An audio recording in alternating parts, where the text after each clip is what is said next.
Okay, so this is a measurement that he mentioned, and this seems a lot wider. I've never measured this spot on my boat before, or any of the boats we've looked at, but that is 52 inches. I think that's wider than the bullet was at the seat hole. I may be wrong. So we'll measure my Lynx tonight to get a comparison of that, and that'll let you guys measure your boats to see at the pedal. It even measured at the back of the pedal right there. Right, across? Yeah. Those are interesting measurements to me. So look at that. That boat is almost 5 feet across. Probably 59 inches if you put it right at the back of that thing right there. That is way wider than most of these boats. And then here, it's a big deck, yeah. So we've not measured that before, but that's 85 inches to there. Let's measure it across right here where we measured the rest of them. Okay, so right there. That's not the widest we've seen, but it's real close. 68.5 inches at the seat pole. And then let's measure the back. And I've got one other measurement I want to take, Mark and I talked about. One of the things about the Lynx, and again, now we've seen in the past that some of this is kind of your perception until you measure it. That's why we've measured boats in the past. But I feel like I sit way higher out of the bottom of the boat in this one than I do in mine than I do in this one, which is not a traditional bass boat feel. So what I wanted to measure was that right there. And that shows, let's just call that 12.5 inches from the floor to the seat, which dictates where your knees are. You know, one of the things I disliked about Moon Pie's Triton is I feel like I sit like this. Whereas when you sit in, we were talking about a nitro, you feel like you're sitting in a bar stool. Yeah, you feel like sitting on a bar stool, right? Which I'm not have a problem sitting on a bar stool. I've sat on a few in my life. But we'll measure that tonight and I'll post it at the bottom of what you're looking at. Sorry for not having that in frame. Do it at the pole back there for me if you wouldn't, Mark. So quick cutaway, guys, comparing the front of that boat, the front of the Puma, to the front of my boat, the front of the Lynx. And you know what? It's probably going to be easier if I jump up in the boat because this boat's laid out a little bit differently. So let me show you. You know, and while we're here, so there was, if you remember when we went through Mark's boat, he has his graphs sitting very low. And you'll also remember this was high and this was low in Mark's boat. Let me see if I can get a better angle. So that was high and that was low, which is why he put that little aluminum block under his. You see, I have staggered mine over quite a bit more and given them a little bit of a cant. So I've turned them just a little bit sideways. I'm real comfortable with that. The downside is it now makes you come into the boat through the middle. And when you got a 360 on there, that takes a little bit of that space away. Now, looking at the front of mine, if you remember on his, this was more squared off. I'm going to measure it at the same spot, but I don't know that it's going to be the appropriate measure, but I'm going to do it anyway. Just check it out. So kind of the same spot on my boat, from right there to right there.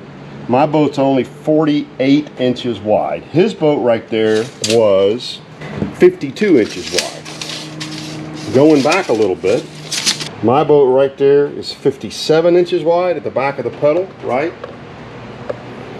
His was 59, so a little bit more width all the way to the front. Okay, a couple of other measurements we talked about was this measurement. So my boat, the top of the seat's about 14 inches. So I think his was about 12.5. So again, I think you sit, now again, you're sitting lower in the boat because of the depth of the cockpit, if you will, but you're sitting with your feet a little, with your knees a little more under you, which, how to say this? This has more of the height feel to it to me of well, we talked about, certainly the Vexus had a high seat like it. Nitro did too, even though we didn't do the review. I've been in one. It's got those high seats in it. On the other extreme, of course, is the Triton I talked about with Moon Pie, where you're really low.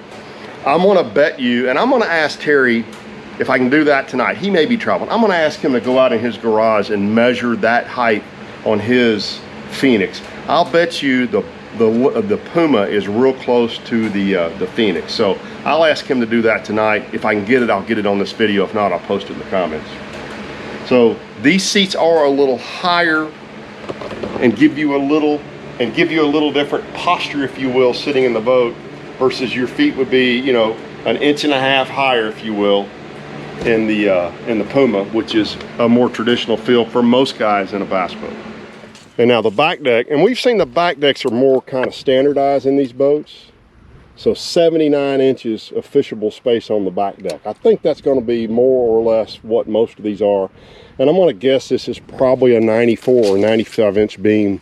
And that's strictly based on the boats I've been on. 52 inches across the back deck.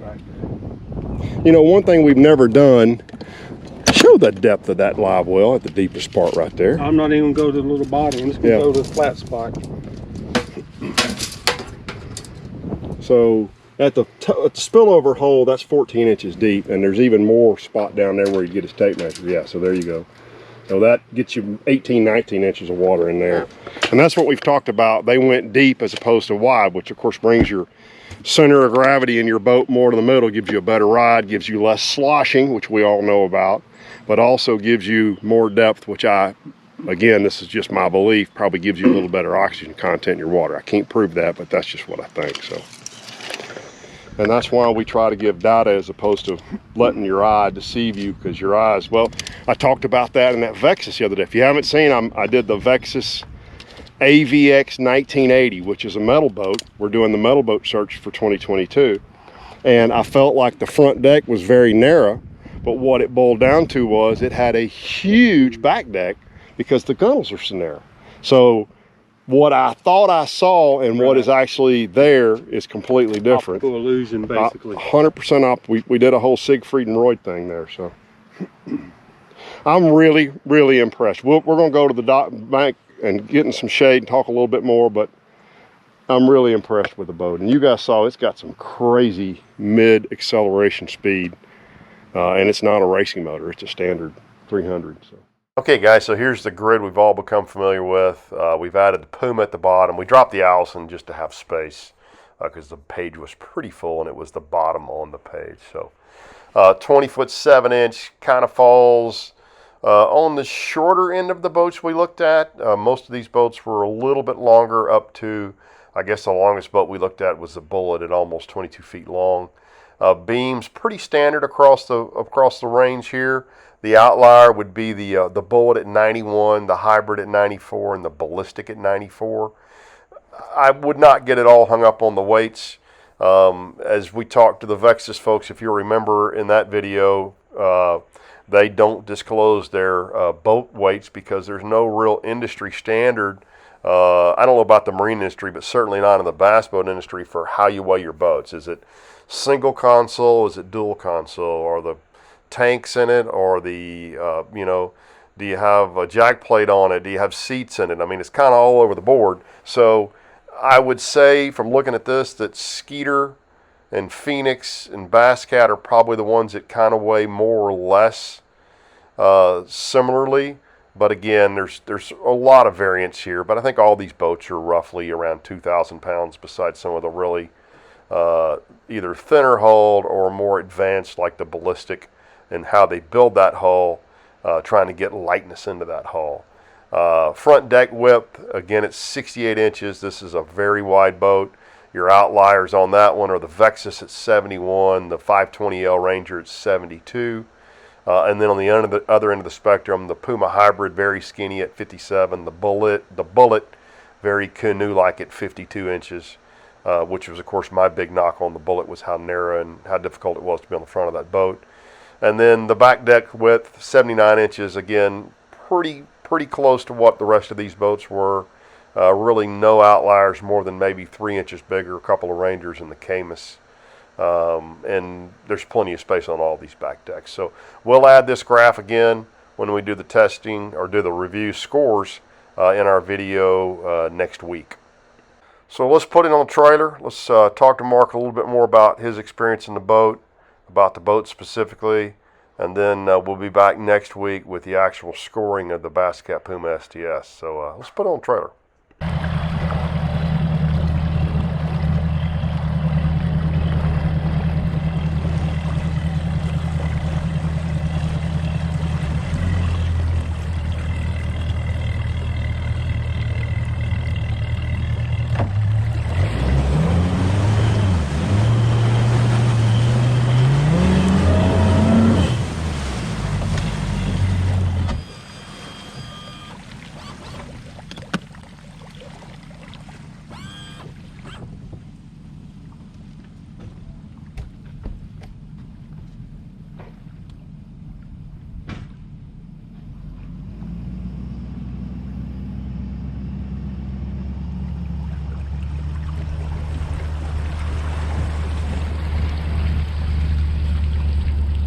Okay guys, I am really impressed. We'll talk about it. I'm gonna grade this boat. I'm not grading the metal boats yet, but I'm gonna grade this boat, and I'll talk more about that.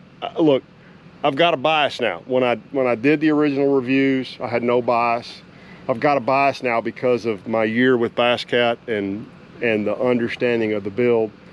So I'm gonna say that now, and I'll say it again when I grade the boat. I'm gonna have a bias, but I'm also gonna tell you, there's not much about this boat I didn't like. I will point out that Mark elected to have what I call the cheap bungee straps. I prefer the pull out, and I don't think there's a charge for the difference in those. That's something you can select when you do the boat. Yeah, when you order, you get the pull outs or you get the little bungee cords. The only thing we talked about off camera a little bit was his election of the 300 horse Mercury. And even though we laughed about you wanting to go faster or go fast, you did it for a different reason. Yeah, when I'm up here practice, goofing off, just having fun, I mean, I ride around the lake 50, 55 miles an hour.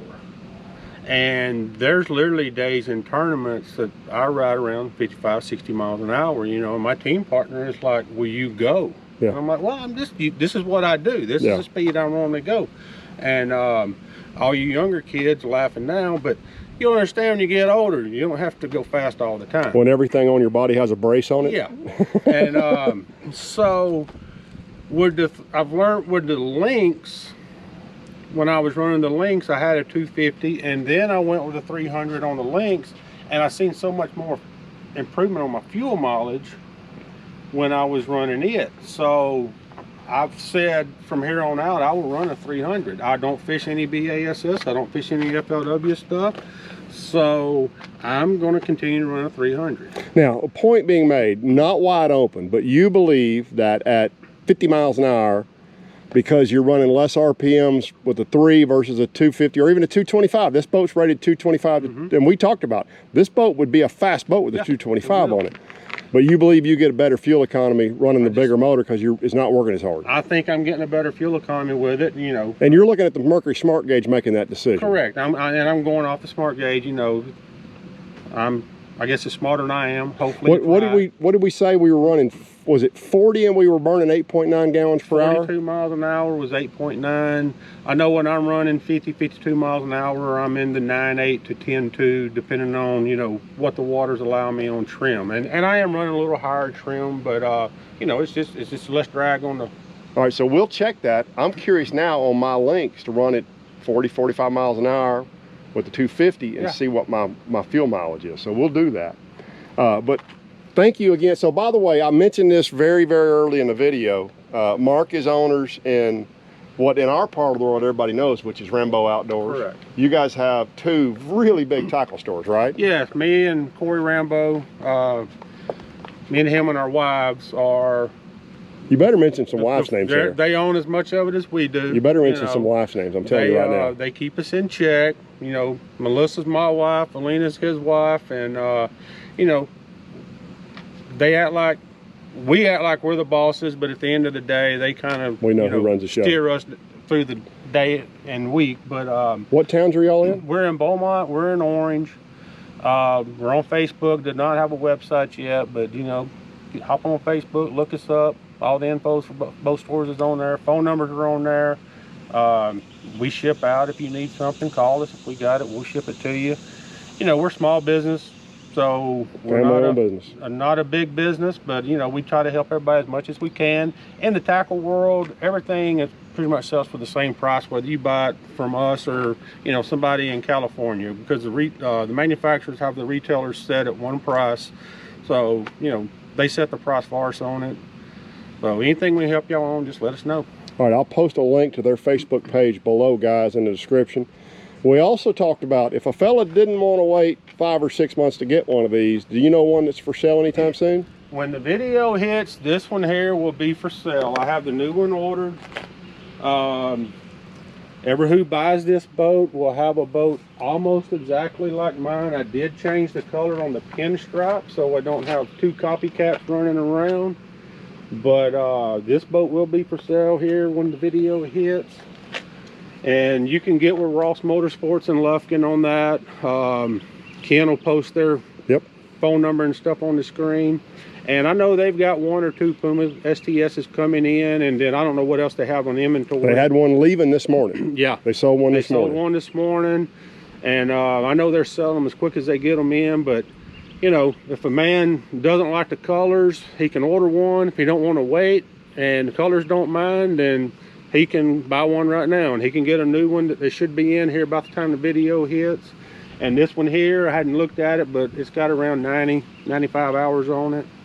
And it's spotless. Really and truly, today's probably the last day it'll be in the water.